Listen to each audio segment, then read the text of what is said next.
મહાદેવની કથાનો આપણે પ્રારંભ કરીએ છીએ. પણ 1-2 મિનિટ માટે મંગલ ભવન અમંગલહારી ઉમા સહિત જેહી જપત પુરારી, એ ચોપાઈ રામચરિત માનસની છે. સવારમાં ઉઠતી વખતે, સાંજે સૂતી વખતે, ઘરથી બહાર નીકળતે સમય, યાત્રા પ્રારંભ કરતે સમય, ઓફિસ ખોલતે સમય, દુકાન ખોલતે સમય એક બાર આ ચોપાઈ બોલીને 3 વખત ભગવાન નારાયણને યાદ કરવાનો એક મહિમા છે. આ ये तो भाव से आदर के साथ हम सब साथ में गाएंगे और थोड़ा सा कंठस्थ करने का प्रयास भी करेंगे.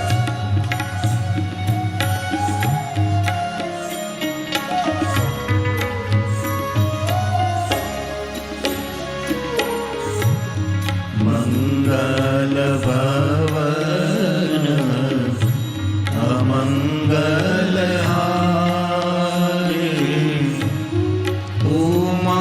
सहित जे जपत पुरारी, मंगल भवन अमंगल हारी, उमा सहित जे जपत पुरारी.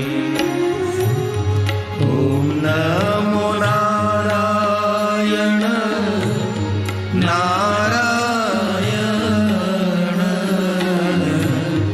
ओम नमो नारायण नारायण,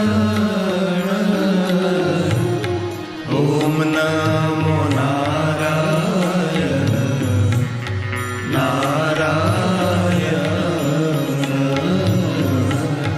ओम नमो नारायण नारायण, ओम नमो नारायण नारायण, ओम नमो नारायण नारायण, ओम नमो नारायण नारायण, ओम नमो नारायण नारायण, ओम नमो नारायण नारायण, ओम नमो नारायण नारायण,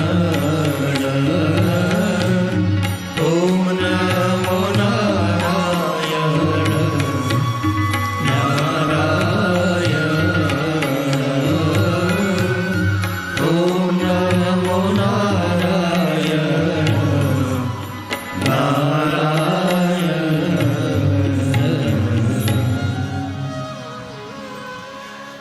धर्मक्षेत्रे महाक्षेत्रे गंगा कालिंदी संगमे प्रयागे परम पूर्णे ब्रह्मलोकस्य वर्तमाने.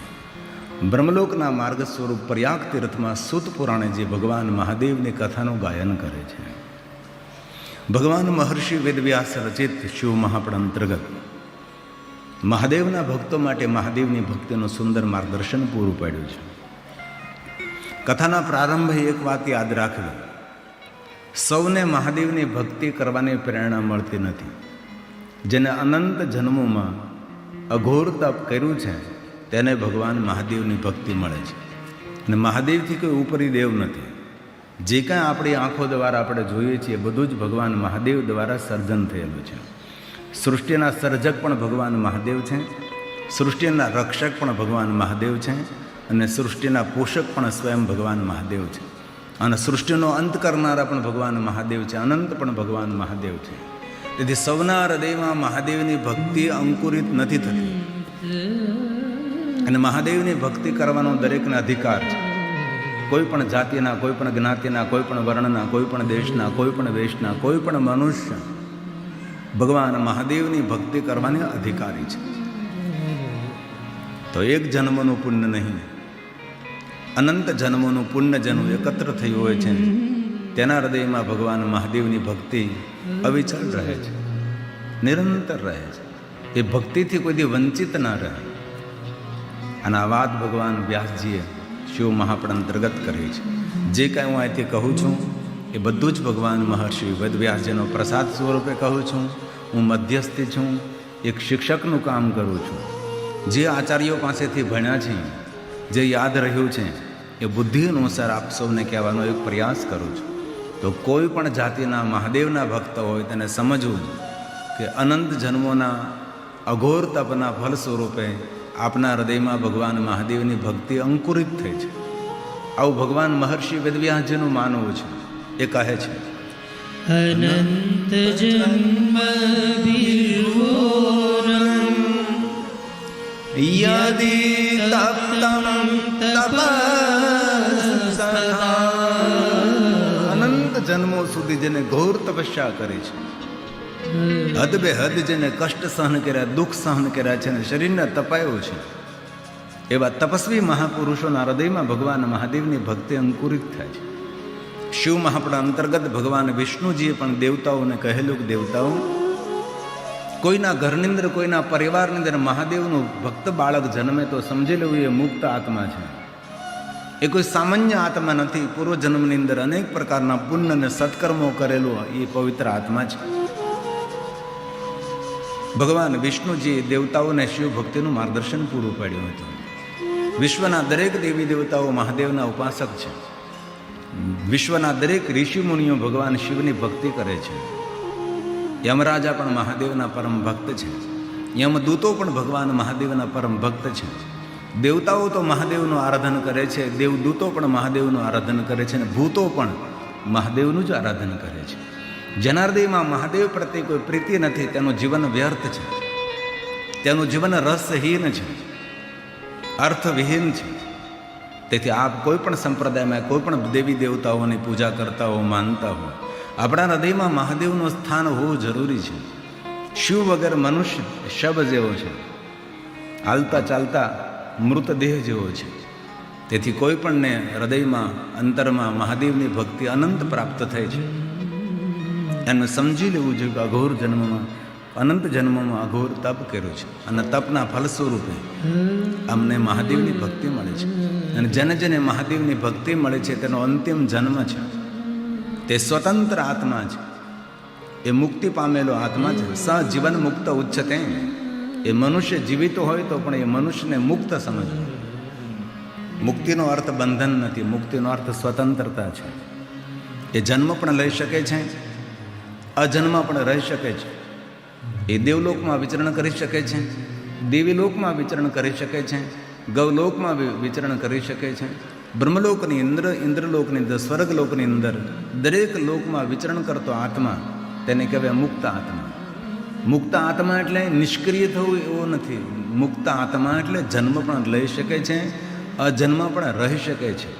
અને મુક્ત આત્મા સમજવું.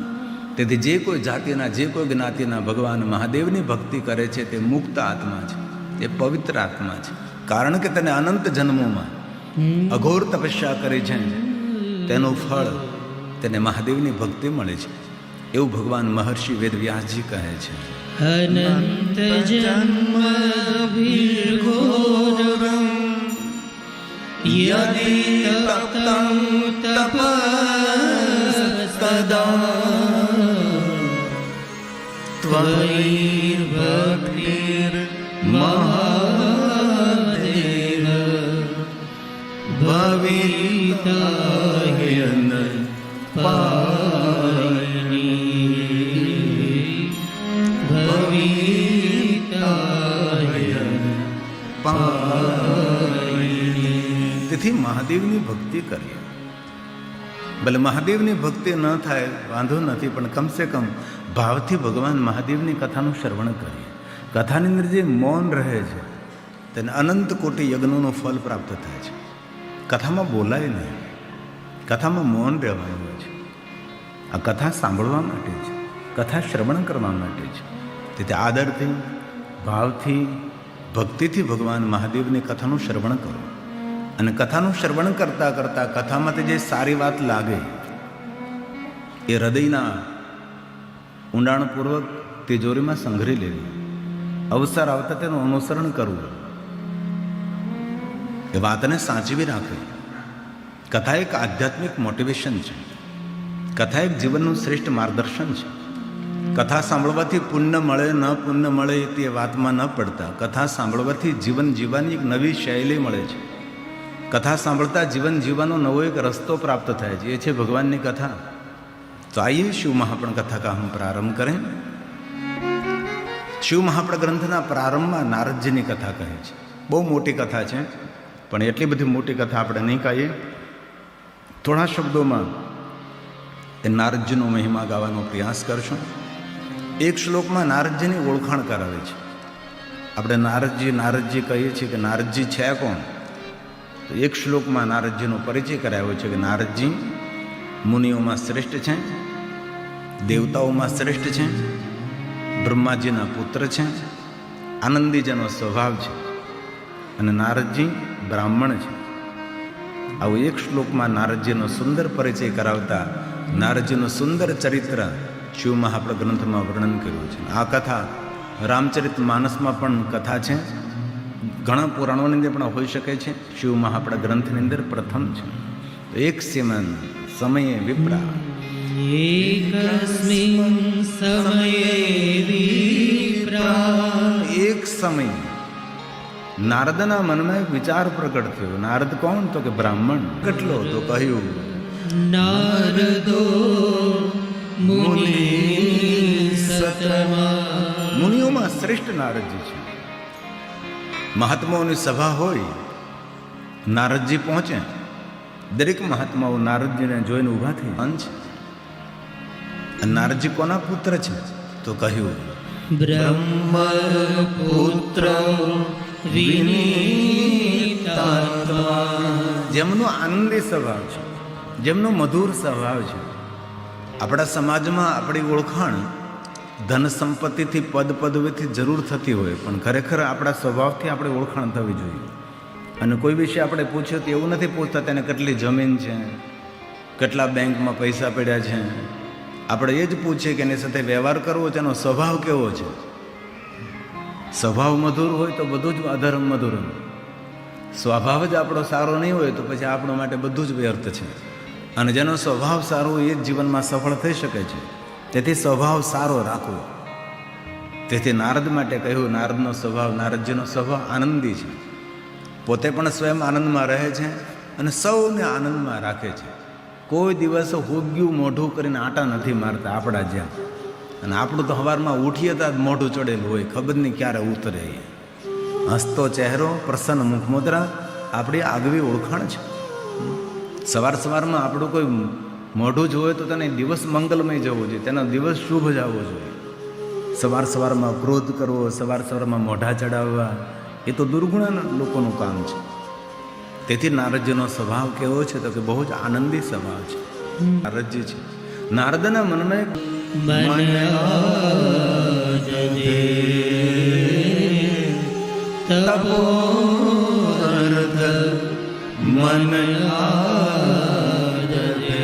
નારદજીનું મન કહે છે મારે તપ કરવું છે. વિચાર પ્રગટ થયો મારે તપ કરવું છે. તો તપ કરવા માટે ક્યાં જવું જોઈએ? તો કે હિમાલય પહાડમાં જવું જોઈએ. કોઈ માણસે તપસ્યા કરવી હોય તો હિમાલય પહાડ જ જવું જોઈએ ને. ગામની વચ્ચે કાંઈ ધૂણી ધખાવીને ન બેહાય, બેસતા એને પરિણામ. પણ તપ તો એકાંતમાં કરે છે, કોઈને દેખાડવા માટે ન હોય, એ તો આપણા સ્વ માટે હોય છે. તો નારદજી તપસ્યા કરવા માટે હિમાલય પહાડ ગયા છે. કઈ જગ્યાએ તપ કરવા બેસું તેના માટે જગ્યાનું સંશોધન કરે છે, ક્યાં બેસે અને કઈ જગ્યાએ તપ કરે. નારદજી હિમાલય પહાડોની કંદરામાં ફરે છે.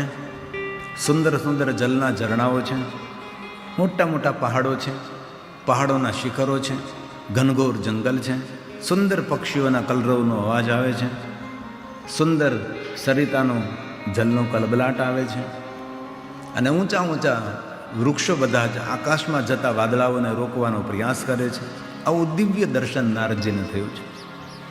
નારદજી જગ્યા શોધે છે, મારે ક્યાં બેસીને મારે તપ કરવું જોઈએ.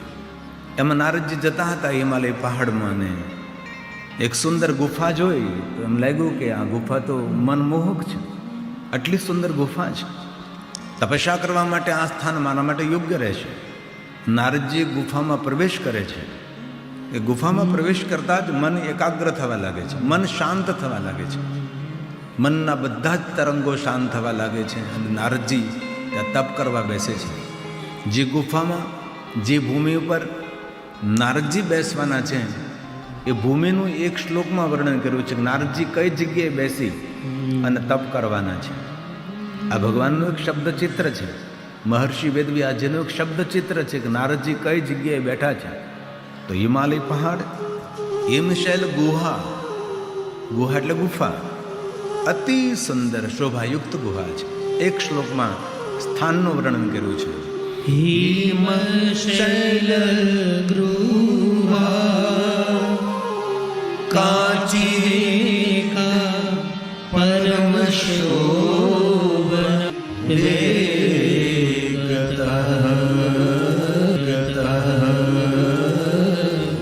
સદા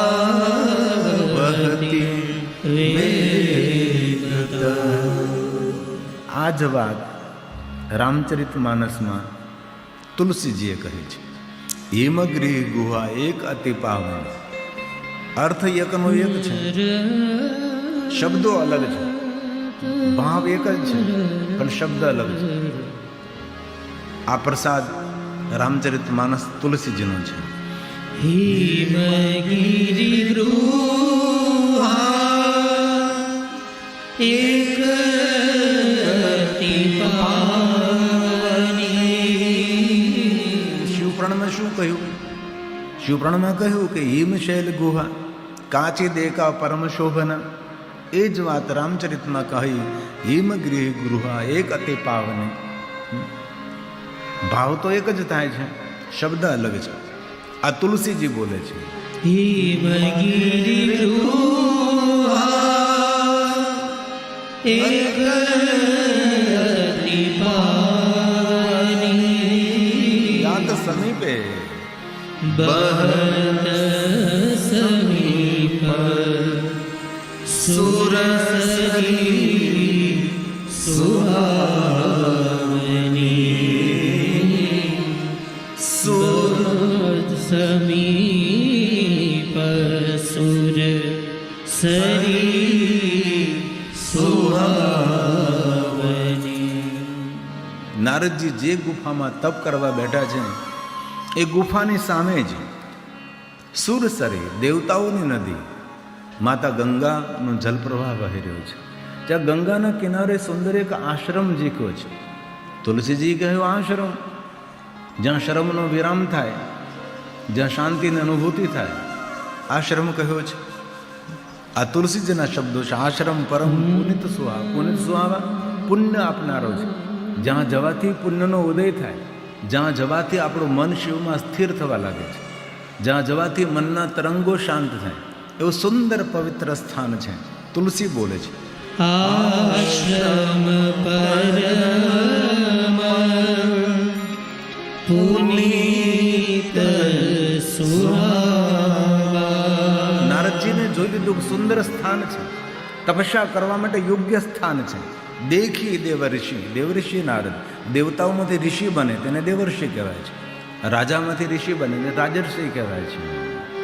બ્રાહ્મણમાંથી ઋષિ બને બ્રહ્મર્ષિ કહેવાય. દેખી દેખી દેવ ઋષિ મન અતિ ભાવા. દેખી દેવ ઋષિ મન અતિ ભાવા. ગંગાના કિનારે સુંદર ગુફા છે, અતિ રમણીય છે, એકદમ ફૂલોની સુગંધ આવી રહી છે, પુણ્યથી ભરેલો છે. કારણ કે એ સ્થાન પર બેસીને ભગવાન શિવજીએ તપ કર્યું હતું. જે સ્થાન પર ભગવાન મહાદેવે ત્રીજું નેત્ર ખોલીને કામને બાળીને ભસ્મ કર્યું હતું, એ જ સ્થાન છે. નારદજીની એ સુરતા નથી કે આ સ્થાન ભગવાન શિવજીની તપસ્થલી છે. નારદજી એ વસ્તુથી વાકેફ નથી. નારદજી એ પવિત્ર સ્થાન પર બેઠા છે. કારણ કે ભૂમિનો એક અલગ મહિમા હોય છે. કોઈ સ્થાન પર, કોઈ ભૂમિ પર આપણે તપ કરવા બેસીએ તો મનને એકાગ્ર કરવું ન પડે, એ આપોઆપ મન એકાગ્ર થવા લાગે. ઘણીવાર આપણને પ્રશ્ન થાય, આપણા ઘરમાં મંદિર છે તો પછી ગામના મંદિરે જવાની શું જરૂર છે? પણ ઘરના મંદિરના વાતાવરણમાં દિવ્યતા હોય છે, એના કરતાં અઢળક દિવ્યતા આપણા ગામના દેવાલય, શિવાલયમાં હોય છે. કારણ કે સ્થાનનો એક મહિમા હોય છે. એ જગ્યાએ માણસોએ અનેકે સ્તુતિ કરી હોય, ભગવાનની પૂજા કરી હોય, તપથી ભરપૂર પુણ્ય આપનારું સ્થાન હોય છે. તેથી માણસે મંદિરે જવું જોઈએ, દેવાલયે જવું જોઈએ, શિવાલયે જવું જોઈએ, ગામની અંદર જે મંદિરો હોય ત્યાં જવું જોઈએ. સવારમાં થોડા વહેલા ઊભા થઈ જશે, એટલી આપણને સકારાત્મક ઉર્જા મળે, એવી માનસિક શાંતિ મળે. આ તો ઉઠ્યો નથી, નાયો નથી, કપડાં પહેર્યા ન પહેર્યા, મોઢામાં માવો નાખ્યો નથી, ડેલી બાર પિચકારી કરી નથી. આને જીવન ન કહેવાય. આ જીવન બહુ ગંદુ જીવન કહેવાય છે. સવારમાં સ્નાન કરી લઈએ, પવિત્ર વસ્ત્રોને ધારણ કરીએ, ભાલમાં ભસ્મનું ત્રિપુંડ કરીએ, અથવા આપણે જે સંપ્રદાયમાં માનતા હોય સંપ્રદાયનું તિલક કરીએ, ભગવાનને આગળ થોડી સ્તુતિ પ્રાર્થના કરીએ, થોડી માળા કરીએ, અને પછી ઉર્જા સાથે આપણે ગામના શિવાલયે જઈએ, ગામના દેવાલયે જઈએ, રામજી મંદિર જઈએ, કૃષ્ણ મંદિર જઈએ, હવેલીએ જઈએ, અને જે ભગવાન સ્વામિનારાયણનું મંદિર હોય તો ત્યાં પણ જઈએ. બધા જ મંદિરોએ જવાથી આપણને ઉર્જા પ્રાપ્ત થાય. સ્થાનનો બહુ જ મહિમા છે. અનુભવ તો કરજો. ઘણા વડીલોને મેં જોયા છે. આ રીતે એની જીવનશૈલી છે. હિમાલય પહાડ દેવતાઓથી ભરપૂર ભરેલો છે. એ છે હિમાલય પહાડ. અને હિમાલય પહાડ પર રહેવાનો જેને અવસર મળે તેનો અહો ભાગ્ય છે. તેથી હિમાલય પહાડ એ દેવતાઓની ભૂમિ છે. હિમાલય પહાડમાં સૌને રહેવાનો અવસર ન મળે. બહુ જ ભાગ્યશાળી જીવ હોય તેને હિમાલય પહાડમાં રહે છે. અનેક એવા ગામ છે. એક ગામ જોગડનું ગામ છે. આખું ગામની અંદર બધા જોગી જ રહે છે, બધા બાવા જ રહે, સંન્યાસીઓ, સાધુઓ જ રહે, અન્ય કોઈ સંસારી ન રહે. જોગડ જ છે. આખું જોગીઓનું ગામ છે. આવા અનેક સંતો, મહાપુરુષો હિમાલય પહાડમાં રહે છે. જ્યારે પહેલાં ભણવા જતો હતો ત્યારે ઉત્તરકાશીમાં મારે ઘણા દિવસો સુધી રોકાવાનું થયું. ત્યારે ત્યાં અમારે 103 વર્ષના શિવાનંદ ભારતી હતા. એમને પ્લેન ધરતી જોઈ જ નહોતી, સીધી ધરતી તેને નથી જોઈ. પૂરું જીવન હિમાલય પહાડમાં તેને વિતાવ્યું. તેની સાથે હું રહેતો હતો. અને મહાદેવના એટલા પરમ ભક્ત શિવાનંદ ભારતી 100. પણ આ સાધુ હિમાલય પહાડમાં જેને પોતાનું જીવન વિતાવ્યું છે, અને પછી સવારમાં ગંગા નદીમાં સ્નાન કરવા પણ જાય. એટલા વહેલા ઊભા થઈને. અને હિમાલય પહાડ અને ગંગાનું પાણી એટલે કેટલું, ગંગાજલ કેટલું ઠંડુ હોય છે, બેહદ ઠંડુ હોય. આપણે આંગળી પણ ન બોળી શકીએ ને એ ડૂબકી મારે. કેવા બધા સાધુઓ છે. આઈએ બે પંક્તિમાં માતા ગંગાને યાદ કરીએ ભાવથી અને આદરથી.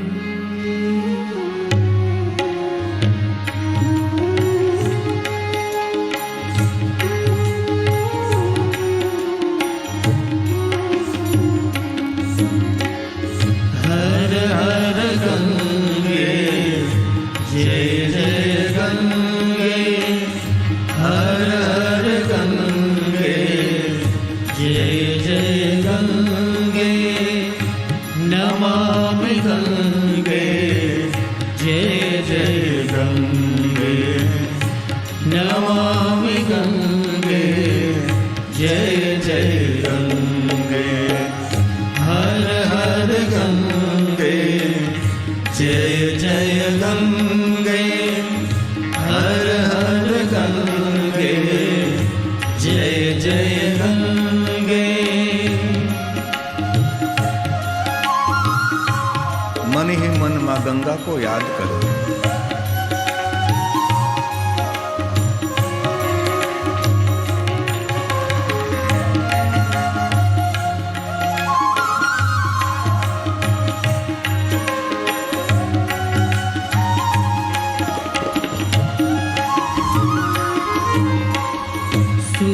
सरिधारा भक्त उधारा सुर सरिधारा भक्त उधारा त्रिभुवन तारिणी जय जय गंगे त्रिभुवन तारिणी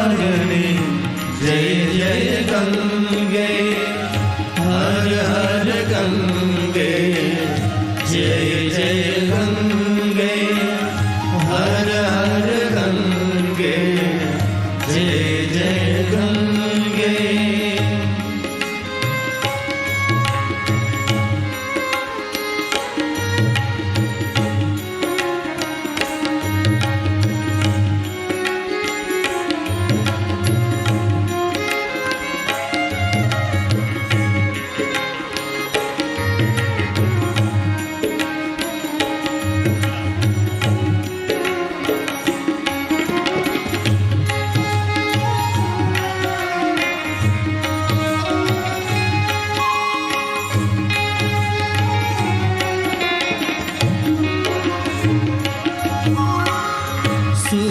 सरिधारा भक्त उधारा सुर सरिधारा भक्त उधारा त्रिभुवन तारिणी जय जय गंगे त्रिभुवन तारिणी जय जय गंगे हर हर गंगे जय जय गंगे हर हर गंगे जय जय गंगे नमामि गंगे हे माँ गंगा हे भागीरथी जय सुरसरी गंगा स्नान करवाથી તો પુણ્ય મળે માતા ગંગાને યાદ કરવા માત્રથી માણસનું મંગળ ને સર્વ મંગળ નમામિ ગંગે તવ પાદ પંકજમ હે મા હે મા હે મા હે મા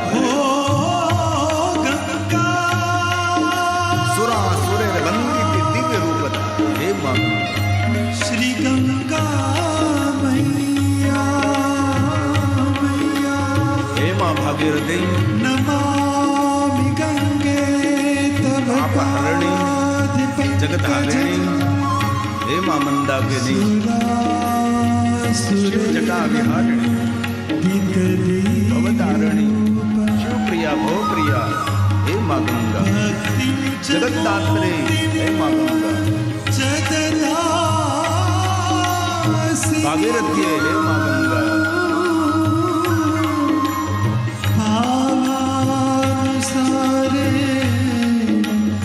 सदा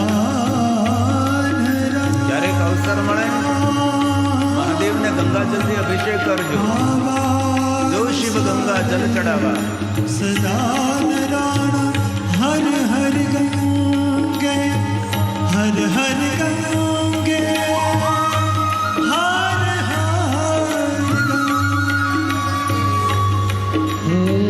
जो शिव गंगा जल चढ़ावा जो शिव गंगा जल चढ़ावा सायुज मोती वो नर पावा सायुज मोती वो नर पावा બ્રહ્માજીએ નારદજીને અભિષેકનો મહિમા સમજાવ્યો કે જલથી અભિષેક કરો, દૂધથી અભિષેક કરો, ફળોના રસથી અભિષેક કરો, મધથી અભિષેક કરો, શેરડીના રસથી અભિષેક કરો, પંચામૃતથી અભિષેક કરો, શર્કરા મિશ્રિત દૂધથી અભિષેક કરો. આ બધી જ વાતો બ્રહ્માજીએ નારદજીને કહી. આટલા અભિષેકની પરંપરા શિવપુરાણમાં છે કે કેવો અભિષેક કરવાથી કેવું ફળ મળે છે એનું બધું જ વર્ણન શિવપુરાણ ગ્રંથમાં કહ્યું છે. અને પછી નારદજી એમ કહ્યું, બ્રહ્માજી એમ કહ્યું કે નારદજી, આ બધા અભિષેક તમે ન કરી શકો તો મહાદેવને ગંગાજળ ચડાવવાથી બધા જ અભિષેક કરવાનું પુણ્ય મળે છે. અને ભગવાનને ચંદન ચડાવો ને એમાં પણ ગંગાજળ મિશ્રિત ચંદન હોવું જોઈએ. ભગવાન શિવની પૂજામાં પણ ગંગાજળ હોવું જરૂરી છે. ગંગાજળ વગર કોઈ શિવ પૂજા નથી. એટલે કહ્યું, જો શિવ ગંગાજળ ચડાવવા એ રામચરિત માનસની ચોપાઈ છે. સાયુજ્ય મુક્તિ હો નર પાવા. તુલસી બોલે છે, जो शिव गंगा जल चढ़ा जो शिव गंगा जल चढ़ा सायुज मोती हो नर पावा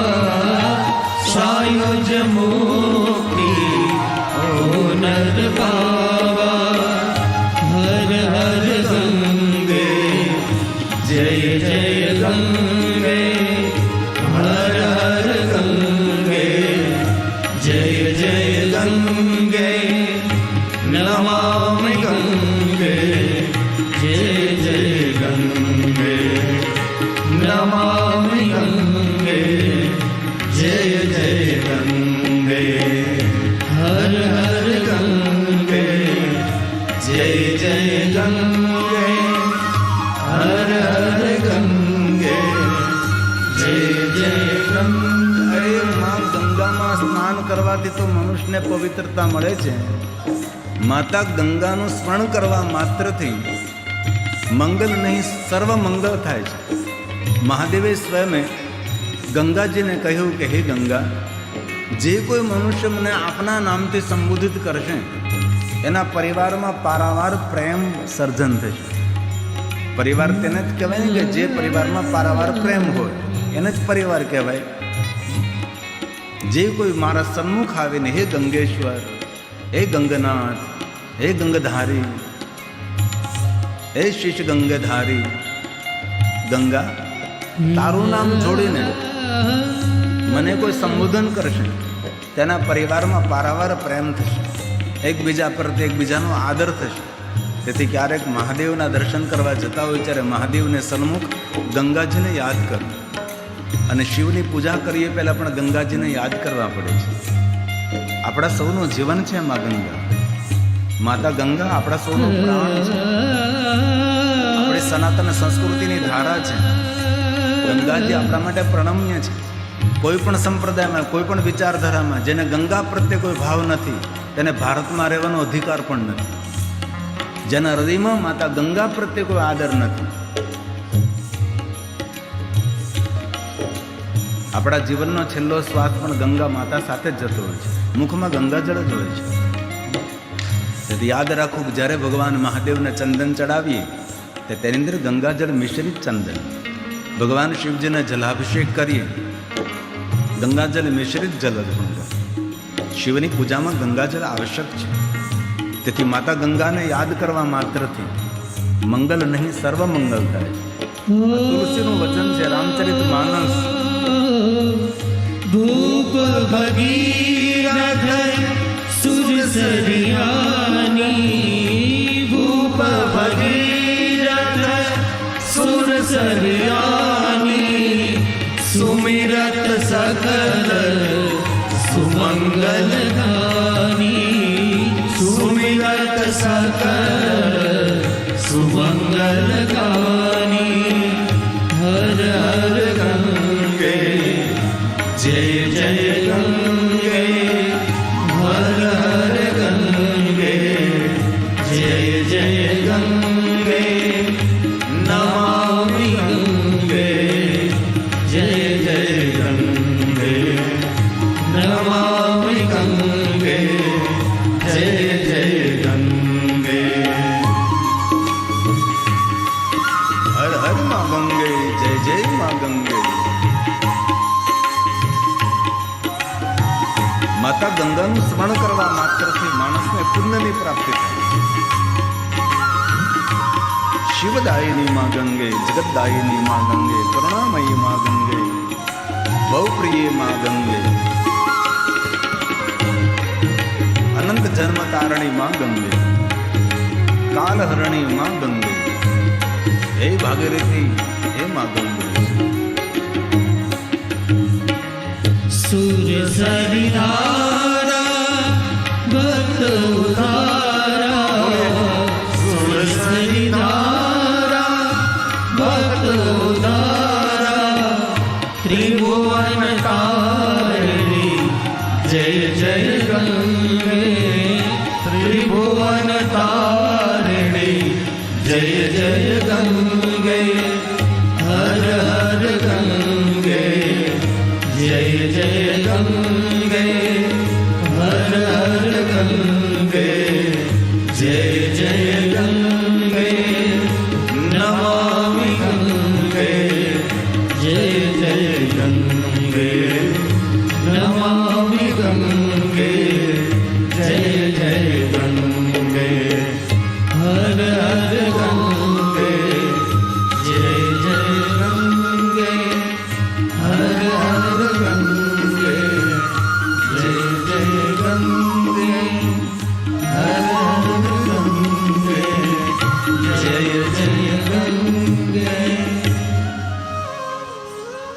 હિમાલય પહાડની ગંગા, સુંદર હિમાલય પહાડના સુંદર વૃક્ષો, ઘનઘોર જંગલ, પક્ષીઓનો કલરવ, ગંગાના તટ પર સુંદર ગુફા. નારદજી ત્યાં તપ કરવા બેસે છે.